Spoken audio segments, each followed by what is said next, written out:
Well, hello! We are waking up with watches, starting our Wednesday right. Everything you see here is for sale. I'm tmosso, and I am the man with all the answers. Reach out to tmosso at thewatchbox.com. Any questions you have about these watches, accessories included, extra photos, and of course pricing. We are also looking to build inventory. Watchbox is in a growth mode. We buy, trade, and we sell. If you want to trade or sell, we have options for you. We pay cash, we pay fast, no upper limit on value paid. We will buy your entire collection with a single transfer. To buy, trade, or sell, reach out to tmosso at thewatchbox.com for pricing.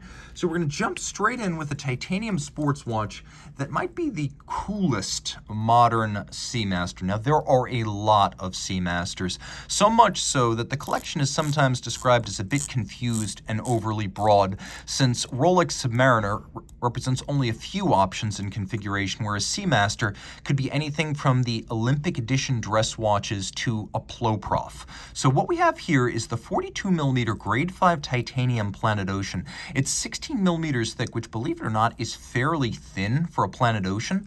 This is the model as it was made from about 2009 to 2015, and it wears really nicely on my wrist, which is 16 centimeters in circumference. Grade 5 tie is the best of both worlds. It's lighter than steel, but also more scratch resistant than steel. This watch is 48.5 millimeters lug to lug, so it's suitable for a smaller wrist, even though it's a larger watch. The bezel has a nice action. It is very vocal. It is 120 click. It's got a little bit of a raw grittiness to it compared to a sub bezel, but it is unmistakable and very precise. We have a ceramic inlay. We'll do a quick loom shot here. You can see that the watch has a clever solution that Rolex has never implemented. The minute hand and the bezel pearl are a different color from the other hands and indices, so you can more easily read them relative to each other in the dark, such as during a dive. It is a 600-meter diver. It does have a helium escape valve, and it does have the great Omega caliber 8500. These are among the most accurate mechanical movements I have ever encountered. In practice and in theory, they sort of match up. They're supposed to run better than a standard chronometer, and in my experience, they do that. They can easily run to within plus 0.5 seconds a day when adjusted properly. Now, the watch does have a fold-out dive extension, so you have that flexibility. It uses ceramic pin snaps to maintain the tolerances over time. So if you take a quick look here, we'll zoom in a little bit. You can see ceramic pin snaps are used, so when it snaps shut, it doesn't wear down. Of course, the movement gives you coaxial escapement technology and chronometer status, and it has a 60-hour power reserve. There's also a nifty time zone function here, so if you're traveling and you don't want to mess with the seconds and the minutes or stop the watch, you can actually move the hour hand independently, giving you some extra flexibility. The dial base is blue lacquered. The hands, the numerals, and the indices are rhodium-plated white gold. This was considered a flagship diver at Omega at the time, and the specification backs that up. Now, let's say you want a more modern 42mm grade 5 tie sports watch. Well, Hublot to the rescue. This is not the first Hublot or even the first Hublot Big Bang to feature a bracelet, but the 2020 Big Bang Integral is the first Big Bang designed with an integrated bracelet. Now, taking a quick look at the case, you can see what that means. One flows seamlessly into the other. The curvature, or I should say the angularity of the lugs, blends with the taper of the bracelet. We even have a little continuation of the bevel on the side. It is also grade 5 tie, which means it has all of the virtues accruing there too, and we have removable links fixed by screws, which I like to point out when we have it. Here's the Omega again, because there are some brands, and I'm looking at you, Grand Seiko, where titanium bracelets, even at higher price points, get pin sleeves. This is better. It's a double fold twin trigger system. We have the Hublot Unico 1280, which is like the Unico Generation 2. It's 1.3 millimeters thinner than the original Unico with all of the same tech specs. We've got a dial size, or dial side, I should say, column wheel, which is H-bolt capped, nice little Hublot touch. So you have a dial side column wheel, and then we have a lateral clutch on the dial side. The Unico is built inverted, so that these features, which are normally on the back of a chronograph, are on the dial of the Unico. Take a quick look in the dark. You can see the watch is well loomed, including the sub-registers. The watch is 100 meters water resistant with a screw-down crown. It's very light, being made almost entirely of resin, sapphire, and titanium. You can see there's a skeletonized date disc. It does have a quick set date as well as hacking seconds, and it has a 60-minute chronograph register, which I like because a lot of chronographs only give you a 30-minute register. It's also a flyback, which means you reset and restart with one action. You don't have to stop it first. Turn it all over, and you can see that the 1280 is designed to look relatively industrial. Well, it accomplishes that. However, it is impressively engineered with 3 days of power reserve. It has a silicone escapement that's unlubricated, high endurance with minimal drop-off and efficiency in between services. It does have a 4 hertz beat rate, and it can be adjusted very precisely with a combination of Edelchron, which I love to see, and then a little rack and pinion system for ultra-fine adjustments. It says full adjusted, which I take to mean, you can see that right there, I take that to mean 5 positions because that's the generally accepted definition of full adjusted. It is a wonderful watch that wears nice and compact as it's just under 50 millimeters across the wrist.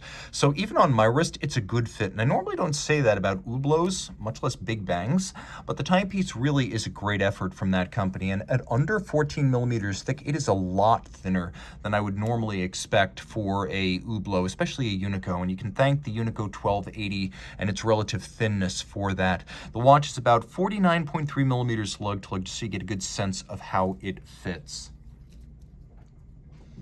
Now we can jump way upscale, but stick with our integrated bracelets. This is the latest generation of Audemars Piguet Royal Oak chronograph, a design that's only about a year old, and you can see here white gold, frosted gold. Frosted gold is a technique developed with Cristina Bucchi, a Florentine jeweler, and a vibrating drill tip, a micro drill tip, is used to create these abrasions, thousands upon thousands of them. And what's most impressive is how AP achieves the break between the abraded surfaces and satin and polished elements. Now you might note that this is a lot brighter than a conventional white gold watch, and you would be correct in your assessment.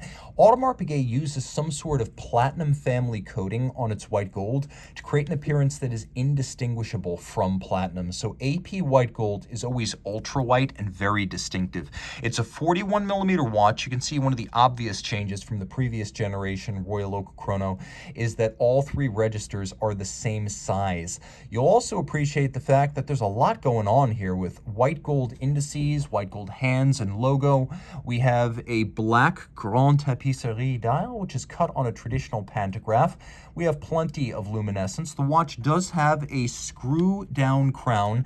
It is 50 meters water resistant and surface swimmable. And as you can see, everything all the way down to the clasp has been chiseled.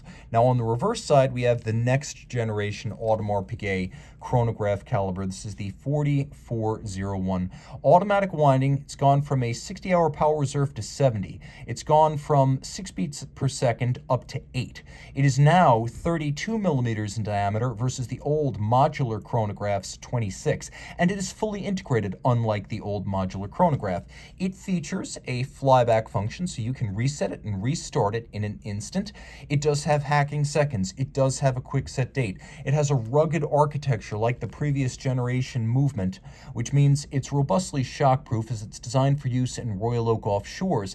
It also has a column wheel vertical clutch tandem, which is sophisticated and modern, meaning you can just leave the chrono running full time if you want, and there's no jump or stagger or wobble when you start the chronograph seconds hand. And again, 32 millimeter diameter movement, so it is better suited to larger case backs. I'm not sure if you could see this terribly well, but this is one of the few, if you look right here, this is one of the few chronographs I've ever encountered that has a visible vertical clutch. You can actually see the pincer action of the vertical clutch starting and stopping the chronograph. Very, very few watches make the vertical clutch a visible feature. Onto the wrist, and it is massive. It feels like a platinum watch. You know where the money went. This thing looks and feels like $1 million. And I can also tell you that it's large. It wears like a 43. So think of this as a 43mm round watch, even though it's rated at 41. It is a large and heavy timepiece, though it is not thick. That's its saving grace. It will slide easily underneath the cuff, but wrists smaller than 15 centimeters circumference need not apply. If you have a smaller wrist, though, and you want something on a full bracelet, and you like the subtlety of white metals, I recommend this 126300 Rolex Datejust 41. One of the big changes when we made the jump in 2016 from Datejust 2 to Datejust 41 was the change in how the bracelets are made and spec'd. So the Datejust 2, which was made from 2009 to 2015, it only offered the Oyster bracelet. But of course, the Datejust, the original Datejust, was launched in 1945 with the Jubilee bracelet. So it was odd that you couldn't get the larger, more modern Datejust with the Jubilee. Well, that's been fixed here. Another change is that the end link is pivoted. So unlike the solid end links of the Datejust 2, this is a much more close coupled bracelet that can pull straight down. So this is only 47.5 millimeters from lug to lug, whereas with the end links of the old Oyster on the Datejust 2, the actual distance across the wrist could be over 53 millimeters, which is frankly huge for a 41mm watch. So here we get the Jubilee, we get the 41mm case, and we get a lovely dark rhodium dial. The Jubilee is very comfortable. It's robust enough to be a sports bracelet. The movement is identical to what you get in a Submariner or a Sea Dweller, so it's internally tough, and the watch is 100 meters water resistant. You can also see it's suitable for small wrists, including those under 14 centimeters circumference. Taking a quick look at the lume, of course, Rolex makes everything in the watch, including the oils, the shock protection, and the lume. This is Rolex Chromolite Blue Lume. 3-day power reserve, chronometer certified, highly shock resistant, water resistant, and anti-magnetic. This watch has it all. Taking a look at good value in high horology dress watches, they don't come much better than a Blancpain Big Date. So the watch you see here is 40 millimeters in diameter, and it's got a lovely stepped double gadroon bezel in steel. It's a high horology dress watch that is nevertheless usefully water resistant at 100 meters, automatic winding, and you can see that it is loomed sufficiently enough that this threads the needle somewhere in the neither world between sports watches and dress watches. Now, Blancpain is a high horology manufacturer by virtue of their movement supplier, Frédéric Piguet, which is today known as manufacturer Blancpain. So here we have the basically caliber 1150. This is a version of the 1150, here doing business as the 5950. But what's important to note here is that technically it's identical to the 1150. So 2 barrels, 100 hours of power reserve, beautiful hand finish, and it really is quite beautiful. You can see from this angle just how good the anglage is. And now the movement includes a big date. It's adjusted to 5 positions, which is the chronometer standard. It has real fired blue screws. You can see lovely Côte de Genève across both the rotor and the bridges, solarization on the barrel caps, and satination on the wheels. It is a very impressive movement, and technically impressive as well, with a quick set system and a big date. And it is a thin watch that is easy to wear on the wrist. We'll back up a little bit, throw it on my wrist, very comfortable. It's relatively short across the wrist and extremely flat. So this is a great all-arounder. If you want one fine watch to mark an occasion, to be a reward to yourself, a gift for graduate school, perhaps something to mark a marriage, this is definitely your ticket. Blancpain is one of the premium brands within Swatch, like Harry Winston, Jacques Hedreau, and Breguet, and it has that kind of status and stature among watch collectors. That said, if you want something with iconic look, this is about as good as it gets. JaegerLeCoultConstant Reverso Tribute Small Seconds. Now, it has a dial that is an absolute chameleon. It is 45.4 millimeters from lug to lug and 27.4 millimeters across. It's also quite thin. Now, we have inside a little sunburst pattern inside the chassis.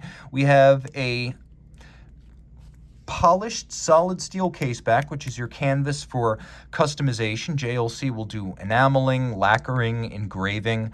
Historically, the Reverso from 1931 was designed as a sports watch, the idea being if you're engaged in high-impact sports, back when crystals were actually made of glass, you turn it over and now it can't be damaged. And when you're done with whatever high-impact activity, you then turn it over once more and now you can read the time. Now, the curious thing about this dial is, depending on the light, it's anything from blue to purple. and you can almost see it transforming even in the light box. And it reacts to the ambient light. It is an absolute chameleon of a dial, and it will photograph so differently, people are convinced that there are two different versions of the dial on this watch. Now we have applique indices, Dauphine style hands. We have the titular small second sub-register, a little bit of countersink to the crown. On the reverse side, you can see satin finish. You'll also note that the case back is curved a little bit. This is something that JLC started phasing in 2016. With its anniversary reversos of that year, the 85th anniversary collection. And the case is a lot more nuanced than you see when you just look at it online. It looks rectangular when you see it online. As you can see, it has a vaulted case flank, a set of squared off conical lugs, and then these gadroons that wrap all the way around on both sides. Free sprung manufacture movement. JLC makes its own cases and its own movements. And you can actually find the maker's mark for JaegerLeCoultConstant on this movement. It's also been through the 1,000 hours control, which is a 1,000 hour test of shock resistance, power reserve, water resistance, and chronometry. It is a full test of the watch in question. Now, there are a couple of subtle features here. We have a push button so you can remove the clasp from the strap without tools. And then we have pull tabs underneath the strap. So the spring bars are pull tab release. So you can actually swap straps on this watch without any tools whatsoever. On the wrist, you can see it wears well. It's suitable for a smaller wrist. I do consider this to be a unisex option since the lugs come nowhere near the edge of my wrist. And again, because that slightly canted case back with downward thrusting lugs, since 2016, these have worn a lot less like a Brancard or a board and a lot more like something along the lines of a tonneau case. It's very thin too and can easily fit underneath the cuff. Also, dress watches in steel are more versatile and less likely to scar and diminish their finish by virtue of contact with the cuff. I can also offer you an option if you want to go haute horlogerie for high-end titanium. Now, 43 millimeters in grade 5 titanium, very light, very scratch resistant. This is the Debetune DB27 TitanHawk Series 2.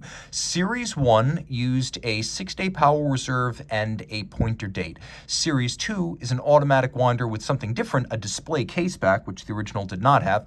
It has a 60-hour power reserve, and it's made a little bit more dynamic by virtue of a small or a constant seconds display.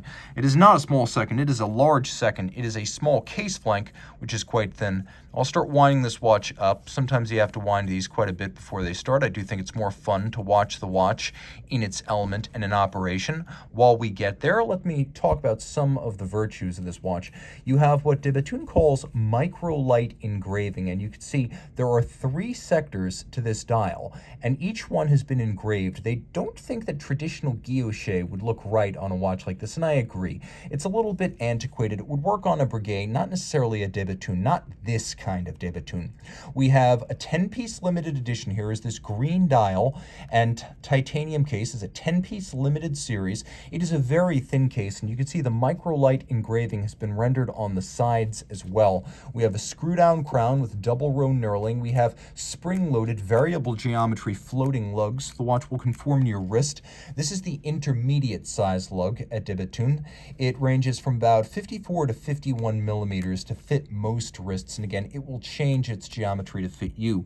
Big change from the V1 to the V2 is this display case back. TitanHawk 1 had a cool movement, but you couldn't see it. TitanHawk 2 allows you to see all of the etceterini. We have fired blue titanium components, so this is oxidized to create a blue titanium aesthetic, a lovely spiral satin graining off the center over the barrel bridge. You can see we have a full balance bridge for the balance, and that better braces it against shock. We have a proprietary fired blue titanium balance wheel with white gold masses outboard and a hairspring that's actually 2 pieces shaped by hand and then clamped together, so it breathes concentrically like an overcoil, but it's flat and shock resistant like a flat hairspring. There's also a proprietary unlubricated silicone escape wheel to improve performance. And the watch, again, at 43 millimeters, really doesn't wear that way. It's got a lovely olive drab military-inspired textile and leather hybrid strap. We have a titanium buckle that nicely matches the airy expanses of the lug profiles. Throw it on the wrist, and again, you can see how those lugs operate. Debetune makes about 200 to 220 watches a year, and it's just about to roll over 3,000 watches produced since its founding in 2002. It is my favorite watch brand, and I'm fortunate because I also work for a company that bought the company. So if your life is charmed like mine, maybe you've got the hookup. If not, I have it for you. Debatoon watches are the coolest in independent high horology, and maybe not every design appeals to everyone. But if you want something that is a nice approachable point of entry to the brand, maybe you don't want the big open dial side escapements or exposed barrels. Maybe you want just a solid 3-hand dial without complication. Well, that's what you have right here. DB27 TitanHawk Series 2, 43 millimeters in titanium, and a 10-piece limited edition. Okay, now let's say you're the Debatoon devotee like me, and you're ready to step up to the iconic level watches. Well, here we have the DB28 Matte Black. Now, this is a 2015 launch, a special piece that was released based on the design of the watch that won the GPHG Aiguille d'Or, or the Best Overall Watch of the Year, at the 2011 Oscars of Watchmaking. This takes it to the next level. First, the watch lives up to its name. We do have quite a bit of matte black. We have an incredibly hard black coating on top of a zirconium base, almost impervious to scratches. Once again, we have the variable geometry floating lugs. We have a watch that is under 12 millimeters thick. We have a spherical moon phase. It is a sphere. You adjust it with a pusher on the side of the case, but only once, because it need be adjusted only once every 1,112 years. Now, it is spherical, 1/2 black, 1/2 white palladium. We have little spheres of titanium that act as the hour indices. We have blackened bridges, including a blackened and black polished steel cap over the deltoid style barrel bridge. If you look carefully, you can see both it and the bridges are mirror beveled on their edge, so fine high horology finish is present and correct. We have a little stub indicator that moves between these two marker jewels. That's your dial side power reserve. If you want a more elaborate power reserve, you can see the underlying mechanism as well as a more easily readable scale on the reverse side. Note satination, mirror beveling, black polished screws. We have engine turning in 2 different sizes or perlage on the base plate. Very, very impressive, and several different colors. Turn it to the dial side. Now you can see we have polished titanium modified Breguet hands, 2 barrels, manual wind, 6-day power reserve. Because of a slipping mainspring in one barrel, you cannot accidentally overwind it. We have a screw down bullhead style winding crown. We have 1, 2, 3 shock protection springs. Debatoon calls this triple parachute shock protection. It has 2 purposes. 1, avoid damage. 2, improve chronometry, because having this triple setup more rapidly recenters the balance staff in its pivot jewel, improving timekeeping. We have the same hairspring and silicone escape wheel arrangement as the last watch, but here we have an early circa 2010 patent balance. This is a solid disc of silicone with a white gold rim. In the interest of maximizing the mass in the rim for better timekeeping, reducing its susceptibility to temperature-induced timing changes, and finally, minimizing the effect of aerodynamic drag on the balance. Denis Flageolet, who is the genius watchmaker who runs Debatoon as one of the founding partners, he is the mind behind all of these fundamental engineering innovations, and you'll be happy to know that the money goes into the watches at Debatoon, and this watch is protected by at least 6 different patents that I can think of just off the top of my head. It is 42.7 millimeters in diameter, and again, under 12 millimeters thick, and it is just fine on my 16 centimeter circumference wrist. A smaller wrist could wear this watch. Okay, let's jump into the world of sports chronographs for a while. We'll start with this. 40 millimeters in Everose red gold with meteorite dial. This is the Rolex Cosmograph Daytona. Everose case, ceramic bezel, Cerachrome ceramic, because everything has a name in the world of Rolex, and meteorite dial with the Widmanstätten patterns created using a acid etching and stabilization process. So you etch to get these lovely patterns, and then you stabilize so that they don't crust over. We have rose gold chapterings, hands, individual hour indices. We have plenty of luminescence, and the watch is 100 meters water resistant. It is sporty with the Oyster Flex strap bracelet. On the outside, rubber. On the inside, a titanium nickel alloy. We have an Oyster clasp, clamshell, and the beacon hook lift lock system. Inside we have, as you can see, the easy link system, snap in, snap out, 5 millimeters of tool-free adjustment. The case is thin and beautiful at about 12.4 millimeters thick. We have screw-down crowns. We have screw-down chronograph pushers. We have 1, 2, 3 dots, with the center dot being the largest. That lets you know it is a gold triplock crown. We have a 3-day power reserve, a vertical clutch, a column wheel, shock resistant, anti-magnetic, and water resistant. It is the full package. I don't know if I've wound this one quite enough, but nothing a moment's attention can't fix. This watch does feature a vertical clutch and a column wheel, which is not uncommon on modern chronographs anymore. It is premium, but it's not uncommon. What is uncommon is the quality of the column wheel feel and sound here. Some column wheels may as well be cam systems, the way they're tuned. This, along with the Breitling caliber B01 and the Lange Datagraph's 951 family, this really is the best column wheel feel on the market. It's also an easy watch to wear, being nice and tidy across the wrist, fairly thin and only 40 millimeters in diameter. You can see that this watch fits well on my wrist, and with that rubber strap, it's got a summery look, a rare combination, rose gold, meteorite dial, and oyster flex strap. You're not going to see another one of these at the pool in Boca Raton. This is as good as it gets if you live in a summery place, the Italian or French Riviera, the Sunset Strip in LA, the Bay in San Diego, or Miami Beach. This watch is perfect for those circumstances, or perhaps just to add a little seasonal warmth wherever you are. You might be in Finland in the winter, and this can remind you of the heat of the summer sun in Miami. Now, from one sports chronograph to another, here we have a combination of legends, Michael Schumacher and Audemars Piguet. This in titanium is the Audemars Piguet Royal Oak Offshore Michael Schumacher limited edition, 1,000 pieces in titanium and cermet for the 2012 model year. You can see there's a lot going on here. First, the cermet bezel. It is a ceramized metal core. So on the outside, it is as hard as ceramic, but its core is metal, which means it doesn't fracture or crack the way ceramic can. The case itself is titanium, and as you can see, the original owner of this watch for a decade kept it encased in its original shipping stickers. You can see they're yellowed from age. This has never been out of its original packaging. That is to the advantage of the next owner. Now, there is a lot of automotive imagery. You can see on the dial we have the look of an automotive dashboard. We have a combination of stars for Michael Schumacher's World Championships. We have 2 in blue for Benetton, and then we have 5 in red for Scuderia Ferrari. You can see we have a number of whimsical elements, including a center lock style crown, just like you would find at the center of a Formula One race car wheel.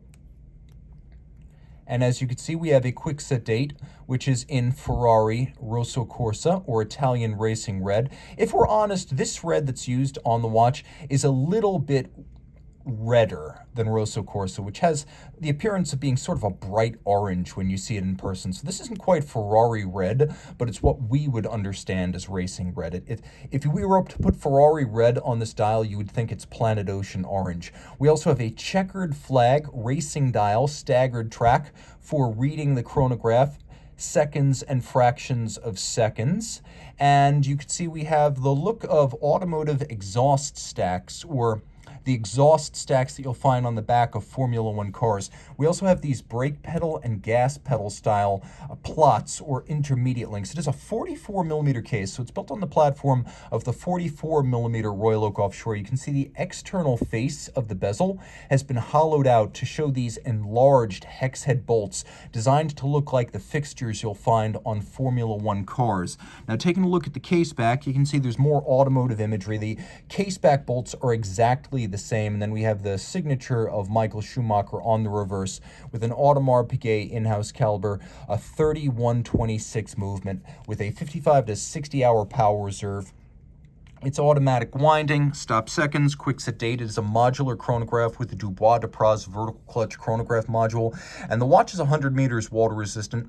And as you can see, it wears fairly well on my wrist, but I do think that the 44 offshore wears almost like a 45 or a 46 round watch. So you're gonna wanna make sure that your wrist is at least the size of mine, or a little bit larger if you buy this watch. Taking a quick look at the buckle, you can see it too is titanium, and then the strap is an Audemars Piguet factory piece.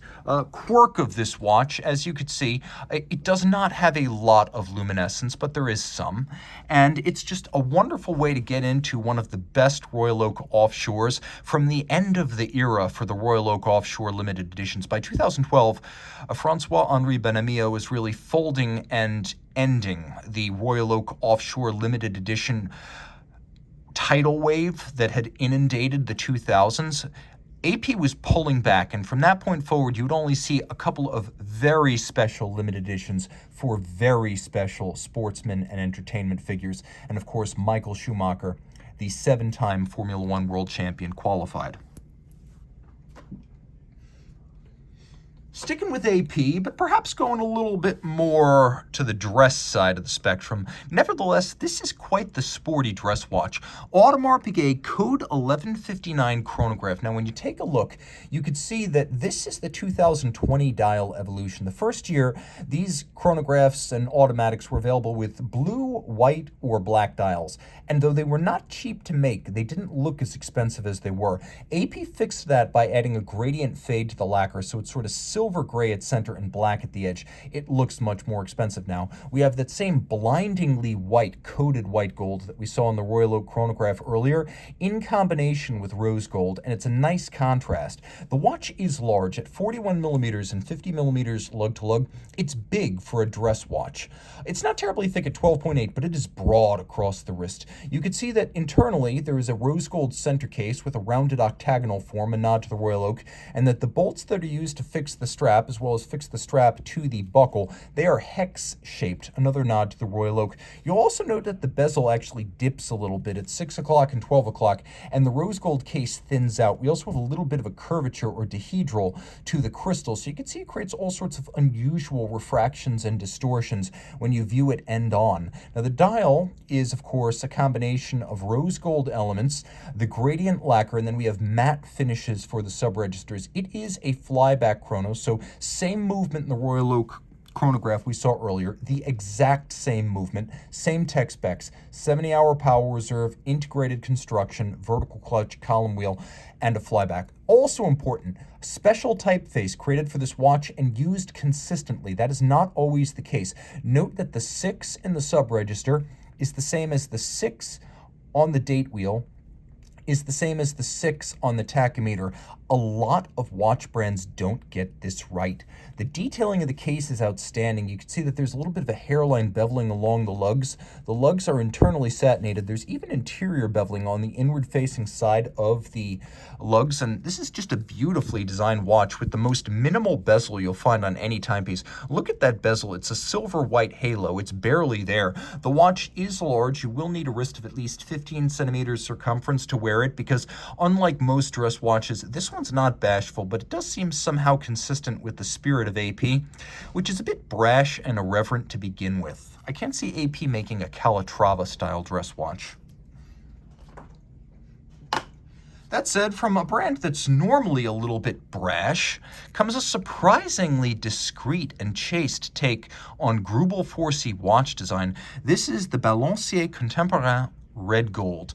As you see it, it came out in 2021. The original Balancier Contemporain came out in 2019. So this red gold model came out in 21. It is 39.6 millimeters in diameter, which makes it several sizes smaller than your average Greubel 4C watch, which tend to be enormous, up to 47 millimeters and beyond. So here we have a nicely designed case that includes Robert Greubel's signature inward concave inflection to the lug profile. Robert Greubel handles most of the style elements. Stephen 4C handles most of the tech and engineering. That's sort of the breakdown, the division of labor among the founders. They make about 150 to 200 watches a year. They have stepped up production since the arrival of the sports watches, but production of watches like this has not changed. Now, it is a manual wind watch. It's got a 70-hour power reserve. It has a power reserve indicator. The scale is in white gold, and then it's lacquered by hand. You can see that we have lovely frosted dial bases. Actually, they're tiered bridges that comprise the bridges of the movement and the base plate of the movement. So what you're actually looking at is a tier of bridges and plates. You can see that the hands and their motion works adjacent to them feature a tri-spoke bridge that is unique to the hand structure, so they sit on their own elevated bridge. There is a hacking or stop seconds function, and you can see the watch's namesake, the Balancier, is enormous, with recessed bolts for fine timing. It's free sprung, it has an overcoil hairspring, it has a full balance bridge, so it's designed for precision. And the size of the balance is enormous, as it's almost the radius of the entire movement, much like a pocket watch. You can see the finish is spare no expense. The dial is made of gold. The bridges are all frosted with a wire brush and then rhodium plated. You can see that the beveling on the edge of every bridge is mirrored, and that the edge of the bridges themselves are mirrored. We have a balance bridge that is faceted and polished on all sides. You can also see sharp interior angles where two bevels meet. We have 1, 2, 3, 4, 5, 6, 7, 8, and that's just on the dial side. There's the glorious mirrored base below the balance to reflect it, as well as the escapement. Then you turn the watch over, and if you're initially confused, just know this. What you're looking at en français is the philosophy of watchmaking at Greubel Forsey. In short, it's traditional, it's beautiful, it preserves and curates the past, and it's uncompromising. Now, on the wrist, the watch wears beautifully, super short across the wrist because of its sub 40 millimeter size. This is a Greubel Forsey for the FP Journe collector. It's much more traditional in shape, traditional in stature, traditional in the way it looks, wears, and reads. So this is a timepiece for those who love the uncompromising standards of Greubel Forsey, but maybe can't envision themselves wearing a 47 millimeter quadruple tourbillon. Reach out to tmosso@thewatchbox.com for purchase and pricing details.